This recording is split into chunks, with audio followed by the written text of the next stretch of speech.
Oh, hi guys! Eto na nga guys, inabot na naman tayo ng tagbaha. Napalaban na naman guys yung ating jigser. Kulang na lang dito guys, magkaroon ng hasang. Ay! Uy! Galing naman ng rider na to. Oh! Palong-palok.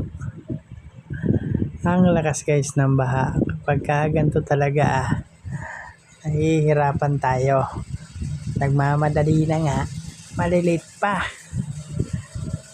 Ganito lang naman guys lagi yung sitwasyon ko kapag ako ay papasok ng trabaho at maulan dito sa Maynila namin. Talagang pahirapan talaga guys. Actually guys, mababa pa yan eh. Kapag sobrang lakas talaga ng ulan, halos wala nang makadaan dyan guys.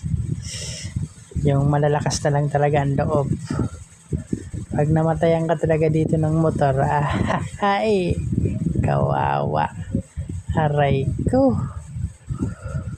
Libre washing.